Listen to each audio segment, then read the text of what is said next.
आजच्या व्हिडिओमध्ये आपण चर्चा करणार आहोत प्रेमविवाहामध्ये मेष आणि वृश्चिक रास असेल तर त्यांचा जो प्रेमविवाह असेल हा नेमका कशा प्रकारचा असेल, कोणत्या गोष्टीत की ज्या महत्त्वाच्या आहेत, कोणत्या गोष्टीत की ज्या लक्षात ठेवायच्या आहेत, कोणत्या गोष्टी आहेत की ज्या तुम्हाला प्रत्यक्ष अंमलात आणायच्या आहेत, या सर्व संदर्भातले खुलासेवर चर्चा आपण या व्हिडिओमध्ये करणार आहोत.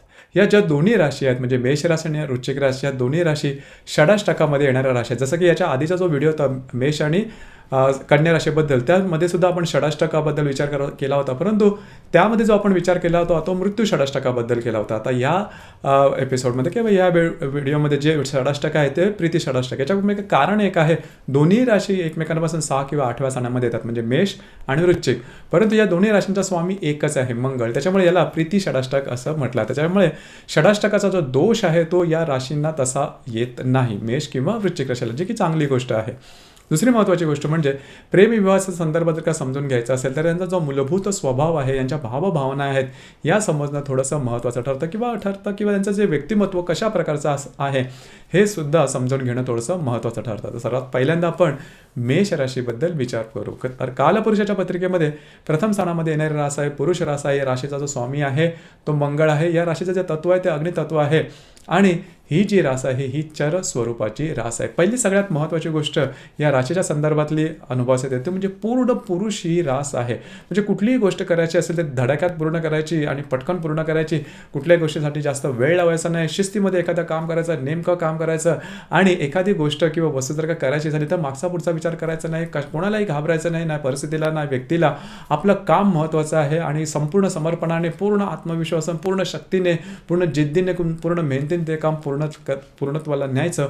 हा प्रकार या राशीमध्ये खूप चांगल्या प्रकारे दिसून येतो. अर्थात या सर्वामध्ये थोडंसं कधी कधी काय होतं, एक उत्साहाची थोडी घाई दिसून येते, त्यामुळे आधी कृती मग विचार असा सुद्धा प्रकार बऱ्याच वेळा दिसून येतो. म्हणजे बऱ्याच वेळा असं सुद्धा जाणवतं त्यांच्या बाबतीमध्ये की काम करून गेल्यानंतर हे विचार करत की अरे आपण केलेलं काम हे कितपत बरोबर होतं किंवा काय, परंतु बऱ्याच वेळेस त्यांच्या कामाचा जे धडाका असतो तो खूप चांगला असतो. खास करून त्यांच्या करिअरच्या संदर्भात त्याचा खूप चांगल्या प्रकारे उपयोग होतो किंवा करिअरच्या मध्ये त्याचा खूप चांगला लाभ होतो. अर्थात वैयक्तिक नातेसंबंधामध्ये हा जो स्वभाव कधी कधी धारदार टोकदार असू शकतो किंवा त्याचा अनुभव येऊ शकतो. कारण होतं काय की इम्पेशन्सनेस थोडासा जास्त असतो, म्हणजे वाट बघणं, थांबणं, विचार करणं हा प्रकार या राशीमध्ये थोडासा कमी असल्या कारणामुळे होतं काय की कुठली गोष्ट झटकन पूर्णपणे करून घेतात आणि मनात जे आहे हे मनातलं लवकर बाहेर करतात. लक्षात घ्या, ज्या वेळेस यांना मनासारख्या गोष्टी समोरच्या व्यक्तीकडून दिसून येत नाही त्यावेळेस त्यांचा रुद्र अवतार वगैरे दिसून येतो. म्हणजे पटकन मग मनावरचा तोल जाणं, रागावणं किंवा आदळापट करणं कधी कधी, तर असा सुद्धा प्रकार या राशीमध्ये दिसून येतो. तर ही गोष्ट थोडीशी त्याच्यामुळे काय होतं की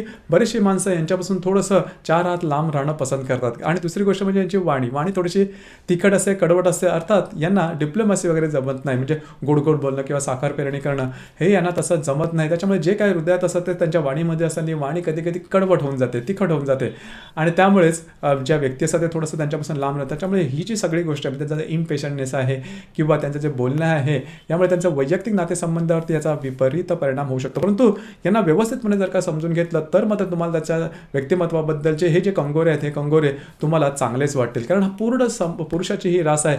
इथे भावभावना तर असते, परंतु भावभावनाने स्वतःला व्यक्त करण्याची जी साधारण कला असते ती कला या राशीमध्ये तशी दिसून येत नाही, परंतु कर्तृत्व किंवा स्वतःला सिद्ध करण्याची जी ताकद असते ती ताकद या राशीमध्ये म्हणजे मेष राशीमध्ये खूपच चांगल्या प्रकारे दिसून येते. फक्त तुम्हाला त्यांना समजून घेणं गरजेचं आहे. खूप कोमल हृदय, नाजूक हृदयाचे किंवा छोट्या गोष्टी नर्चर करणं वगैरे हा प्रकार साधारणतः मेष राशीमध्ये दिसून येत नाही. जे काय ते सरळ आणि जीवनाकडे बघण्याचा जो दृष्टिकोन असतो तो सुद्धा अगदी रांगडा असतो. म्हणजे पूर्णपणे जे आपण सकारात्मक किंवा पॉझिटिव्ह दृष्टिकोन या राशीचा जीवनाकडे बघण्याचा खूपच चांगल्या प्रकारे दिसून येते. त्या अन्वये पाहायचं झालं तर जी मेष रास आहे ही मेष बरीचशी पॉझिटिव्ह दिसून येते.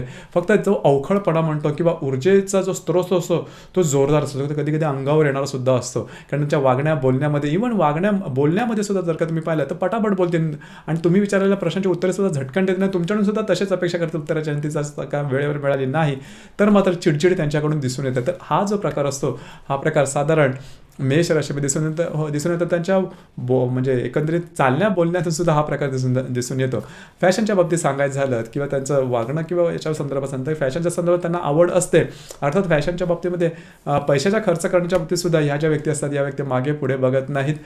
जर थोडेसे उधळे म्हटलं तरी चालू शकेल, परंतु यांचं इन्कम खूप चांगलं असतं आणि इन्कम खूप चांगलं असल्या कारणामुळे पैसे जरी खर्च झाले तरी ते तसं दिसत नाहीत किंवा त्याच्यामुळे काय फारसा त्रास होत नाही, जी की खूप चांगली गोष्ट आहे. परंतु असं जरी असलं तरी पैसे कुठे कधी किती खर्च करायचे याच्यात सुद्धा थोडंसं लिमिट असणं गरजेचं आहे. एखादी गोष्ट घ्यायची झाली तर ती वस्तू किंवा गोष्ट आत्ता आपल्याला आवडते ना म्हणून ते घेऊन मोकळं होतील, त्याचा आयुष्यभरासाठी किती फायदा होईल याकडे मात्र लक्ष त्यांचं सहसा नसतं. तर हा प्रकार थोडासा वेगळा, याच्यात थोडंसं नियंत्रण ठेवणं गरजेचं आहे. मात्र मोकळं ढाकळं अशा प्रकारचं हे व्यक्तिमत्व बिनधास्त स्वरूपाचं असतं. अर्थात त्यांचा जो बाकीचा जो व्यक्तिमत्वाचा भाग आहे तो जर का तुम्ही व्यवस्थितपणे समजून घेतलात, म्हणजे मी हे वृश्चिक राशीला सांगतोय, तर तुमच्या वैवाहिक जीवनामध्ये फारसा काही प्रॉब्लेम होणार नाही. आणि अशाच प्रकारचं साधारण व्यक्तिमत्व वृश्चिक राशीला हवं असं. आता वृश्चिक राशीबद्दल सुद्धा थोडंसं आपण बघू.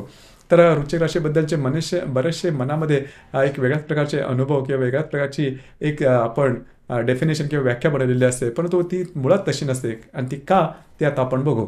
तर वृश्चिक राशीबद्दल सांगायचं झालं तर कालपुरुषाच्या पत्रिकेमध्ये 8व्या स्थानात येणारी रास आहे, मंगळाची रास आहे, स्त्री रास आहे. या राशीचे जे तत्व आहे ते जलतत्व आहे आणि स्थिर स्वरूपाची ही रास आहे. सगळी पहिल्यात आणि महत्त्वाची गोष्ट या राशीमध्ये दिसून येते ती पटकन तुम्हाला जाणवणार नाही, ती म्हणजे त्यांचा इमोशनलपणा. ही जी रास आहे या राशी आहे ती भावनिक असते. खरं तर हे ऐकायला थोडंसं वेगळं वाटेल. वृश्चिक रास आणि भावनिक नक्कीच असते आणि यांच्या भावना ह्या अगदी टोकाच्या असतात. लक्षात घ्या, खूपच टोकाच्या भावना असतात आणि भावूक अशा स्वरूपाची ही रास आहे. भावनेने विचार करणारी रास आहे. मात्र स्वतःबद्दलचं जे मत आहे हे मत ही रास लवकर देत नाही. आधी समोरच्या व्यक्तीला पूर्णपणे जोखते की ती व्यक्ती कशी आहे, हे काय आहे, आणि यांचे स्वतःचे असे मापदंड असतात. म्हणजे कोणी जर का ह्यानं सांगितलं एखाद्या व्यक्तीबद्दल ती खूप चांगली आहे वगैरे वगैरे किंवा ती वाईट आहे वगैरे वगैरे, तर त्या व्यक्तीवरती ती विश्वास ठेवणार नाही. ही स्वतःवरती विश्वास ठेवणारी रास आहे. जोपर्यंत त्यांना स्वतःला एखाद्या व्यक्तीचा किंवा परिस्थितीचा अंदाज येत नाही तोपर्यंत ते निर्णय घेणार नाहीत किंवा तोपर्यंत त्या व्यक्तीवरती किंवा परिस्थितीवर विश्वास ठेवणार नाहीत. आणि दुसरी महत्त्वाची गोष्ट म्हणजे एखाद्या व्यक्तीवरती विश्वास ठेवला तर तो कायमचा, आणि जर का नाही ठेवला तर तोही कायमचा.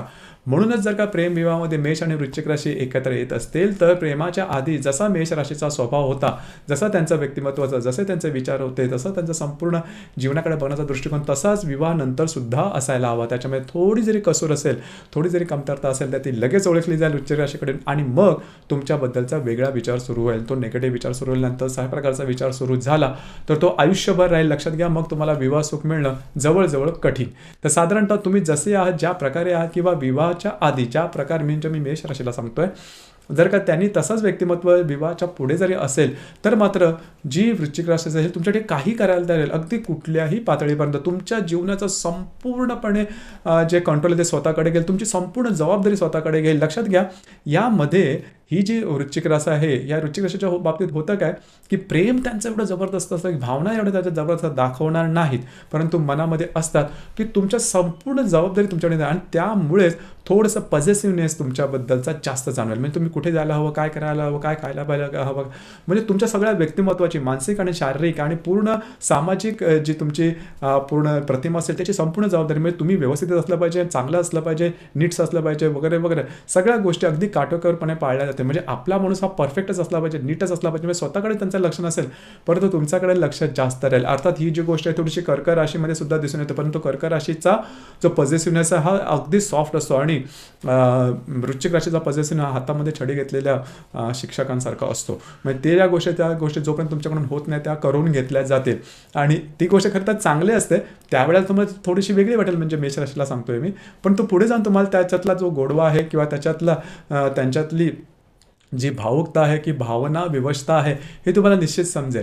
तर त्या अन्वये सांगायचं झालं तर वृश्चिक राशीमध्ये ही गोष्ट खूप चांगल्या प्रकारे दिसून येते. दुसरी महत्त्वाची गोष्ट म्हणजे करिअरच्या बाबतीमध्ये वृश्चिक जी रास आहे ती बरीचशी पुढे जाणारी आहे. शांतपणे कुठलेही कितीही कठीण किंवा किचकट काम करत राहणं आणि आपल्या मनामध्ये असणारे गोल ओरिएंटेशन ते पूर्णत्वाला नेणं ही गोष्ट वृश्चिक राशीमध्ये खूप चांगल्या प्रकारे दिसून येते. लक्षात घ्या, हार्ड वर्किंग नेचर, गोल ओरिएंटेशन, ॲम्बिशियस नेचर, काय करून दाखवण्याची भावना किंवा आपल्या कामाशी संपूर्ण समर्पण हे जेवढं मेष राशीमध्ये दिसून येतं तेवढंच वृश्चिक राशीमध्ये दिसून येतं. परंतु फरक काय आहे की मेष राशीचं हे जे सर्व गुण आहेत हे दिसले जातात किंवा दाखवले जातात किंवा ते समाजासमोर येतात, त्यांच्या व्यक्तिमत्वाच्या बाहेर येतात.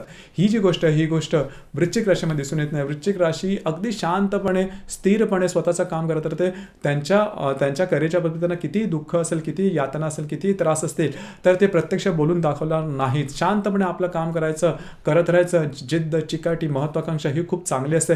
संयमीपणा सुद्धा या राशीमध्ये खूप चांगला असतो आणि तो गुण मेष राशीमध्ये तसा दिसून येत नाही. मेष राशीला तरच काय वेगळं झालं की त्यांच्या म्हणजे देहबोलीतून म्हणा की त्यांच्या वाणीतून ती गोष्ट बोलली जाते, दाखवली जाते. हा प्रकार वृश्चिक राशीमध्ये तसा दिसून येत नाही. जर का एखादी गोष्ट त्यांच्या मनाप्रमाणे घडली नाही आणि तरी त्याला तिथे म्हणजे त्या कामाच्या ठिकाणी किंवा त्यांच्या आयुष्यामध्ये एखादी गोष्ट करून दाखवायची असेल, कितीही दुःख, असह्य वेदना त्या सहन करतात, मात्र आपलं गोल अचीव करतात आणि शांतपणे आपलं काम करत राहायचं. हा जो भाग आहे हा भाग वृश्चिक राशी एवढा इतर कुठल्याही राशीमध्ये दिसून येत नाही आणि तो खूपच चांगला भाग आहे. आणि ज्यामुळे ही जी रास आहे ही रास अगदी कमी पातळीपासून जरी या राशीने सुरुवात केलेली असेल कुठल्याही खेळात तरी ते अगदी अत्युच्च पातळीला जातात. ही गोष्ट या राशीमध्ये खूप दिसून आहे. सिक्रेटिव्ह नेचर असा हा जो सिक्रेटिव्ह नेचर असतो हा त्यांच्या व्यक्तिमत्वामध्ये जवळजवळ सर्व क्षेत्रामध्ये दिसून येतो आणि त्यांची विशेषता असं स्पेशालिटी सुद्धा असतं. एकंदरीत सांगायचं झालं तर मेष आणि वृश्चिक राशीच्या संदर्भात बऱ्याचशा गोष्टी या सारख्या असतात, मात्र काही गोष्टी थोड्याशा वेगळ्या असतात. मगाशी सांगितल्याप्रमाणे मेष राशीच्या बाबतीत काय असतं की त्यांची जी वाणी थोडी तिकड असते, पटकन बोलणं, झटकन बोलणं, मुद्द्यावर बोट ठेवून बोलणं हा प्रकार थोडासा दिसून येतो आणि त्यामुळे समोरच्याचा अपमान होण्याइतपत कधी ते शब्द वापरले जातात. इथे थोडीशी काळजी घ्या. वृश्चिक राशीला अपमान अजिबात सहन होत नाही. म्हणजे याचा अर्थ असा नाही की ते लागलीच बोलून दाखवतील असं मात्र नाही, पण तुमच्याकडून ज्या वेळेस अपमानास्पद शब्द किंवा अशा प्रकारच्या गोष्टी घडल्या जातील एक ठराविक लिमिट किंवा मर्यादेपर्यंत त्या सोचल्या त्याने एखाद्या मर्यादेनंतर तुम्हाला सगळं त्याचे रिटर्न्स दिले जातील. तुम्ही कधी कधी काय काय कसं बोलला तर त्याचे परिणाम काय झाले होते त्याचा सगळा पाढा तुमच्याकडे वाचला जाईल आणि मग त्यानंतर ते तुम्हाला माफ करणार नाही. लक्षात घ्या. त्यामुळे असं अजिबात धरून चालू नका की वृश्चिक राशीची व्यक्ती तुमचं सगळं ऐकतं म्हणजे तिला ते मान्य आहे, असं अजिबात नाही. तर या गोष्टीवर थोडंसं लक्ष द्या. त्यांचा अपमान चार चौघांसमोर तर मुळीच करू नका. ही गोष्ट आहे. दुसरी महत्त्वाची गोष्ट म्हणजे जर का तुम्हाला त्यांच्या एखादी गोष्ट सांगायची असेल तर विश्वासात घ्या आणि मग सांगा. अर्थात त्यांना या गोष्टीचं मॅच्युअर्ड सुद्धा असते ही रास आणि शांतपणे विचार करण्यासुद्धा त्यांना सगळं तुम्हाला जेवढं वाटतं म्हणजे मी मेष राशीला सांगतोय की तुम्हाला जेवढं वाटतंय त्याच्या कित्येक पटीने जास्त विचार हा वृश्चिक राशीमध्ये असतो, परंतु तो दाखवला जात नाही. त्यामुळे तुम्ही त्याबद्दलची काळजीच सोडा की वृश्चिक राशीला काही समजत नाही किंवा तुमच्या वाटण्याला फारसं काही समजत नाही असं मात्र अजिबात नसतं. त्यामुळे तुमच्या दोघांमध्ये जे वैवाहिक जीवनाबद्दल फार मोठे प्रॉब्लेम किंवा कॉम्प्लिकेशन येतील असं नसतं. फक्त एकमेकांबद्दलचा रिस्पेक्ट ठेवा आणि ट्रान्सपरन्सी ठेवा. लक्षात घ्या, ही खूप महत्त्वाची गोष्ट आहे. जर का तुम्ही ट्रान्सपरन्सी आणि तुम्ही जसे आहात तसं दाखवलं म्हणजे मेष राशीने तर मग वृश्चिक राशी तुमच्याबरोबर संपूर्णपणे खुलेल, ती सुद्धा मोकळी होईल आणि मग तुमच्यामध्ये जे नातेसंबंध आहेत वैवाहिक ते अतिशय घट्ट होतील. लक्षात घ्या, चुकूनही वृश्चिक राशीला फसवू नका. ही गोष्ट खूप महत्त्वाची आहे किंवा इम्पॉर्टंट सुद्धा आहे. इथे आणखीन एक गोष्ट थोडीशी सांगावीशी वाटते ती म्हणजे या दोघांचं जे म्युच्युअल अंडरस्टँडिंग असं हे तसं चांगलं असतं आणि एकमेकांमधला रिस्पेक्ट सुद्धा चांगला असतो. आणखीन एक महत्त्वाची गोष्ट म्हणजे जे की विवाहाच्या संदर्भात महत्त्वाचे असते ते म्हणजे लैंगिक सुख. आता लैंगिक सुखाच्या बद्दल सांगायचं झालं तर जसं की मेष राशीचं आतापर्यंत व्यक्तिमत्व तुम्ही ऐकून तुम्हाला समजलं असेल तर लैंगिक सुखाच्या बद्दल सुद्धा त्यांच्या भावना तशाच अगदी बिंदास्त, अगदी जोश खरोश म्हणजे त्याला आपण म्हणतो की आतुरता किंवा संयमीपणा हाताळून अजिबात नसतो. आतुरता भरपूर असते, झटपट पटापट आणि एखाद्या गोष्टीबद्दलचे जी ओढ असते ती जबरदस्त असते. अर्थात लैंगिक भावनाबद्दल सुद्धा तो भाग दिसून येतो. त्या संदर्भात ऊर्जा सुद्धा जबरदस्त असते. आता या सगळ्या गोष्टी या वृश्चिक राशीमध्ये असतात परंतु त्या दाखवल्या जात नाहीत किंवा त्यांच्या देहबोलीतून दिसून येत नाही. मात्र प्रत्यक्षात ज्यावेळेस अशा प्रकारचे म्हणजे लैंगिक सुखामध्ये दोघे सम्मिलित होतात त्यानंतर मेष राशीला कळतं की वृश्चिक राशीचा दमखम किती आहे, की त्यांच्या शक्ती किती आहे किंवा ते कशा प्रकारे तुम्हाला टॅकल करू शकतात. तर ह्या गोष्टी थोड्याशा महत्त्वाच्या आणि इथे साधारण मेष राशीला समजू शकतं की वृश्चिक राशीचं व्यक्तिमत्व हे किती जास्त आहे, ते दाखवतं दिसतं त्यापेक्षा किती महान आहेत किंवा किती जास्त त्यांच्यामध्ये शक्ती दिसून येते. या व्यतिरिक्त समजा जर का तुमच्या वैवाहिक जीवनामध्ये काय प्रॉब्लेम कॉम्प्लिकेशन येत असेल तर त्याकरता तुमची कुंडली आहे ती पाहणं थोडंसं महत्त्वाचं ठरतं. कारण आतापर्यंत आपण राशी डिस्कस केल्या ह्या फक्त आणि फक्त चंद्रावर आधारित आहेत. प्रत्येक कुंडलीमध्ये चंद्रा व्यतिरिक्त सुद्धा बाकी 11 ग्रह असतात. ते वेगवेगळ्या राशी नक्षत्रांमध्ये किंवा योगामध्ये असू शकतात. मग ते काय आहेत, कशा प्रकारचे आहेत, तुमची कुंडली पाहून त्या संदर्भात मार्गदर्शन करता येऊ शकेल.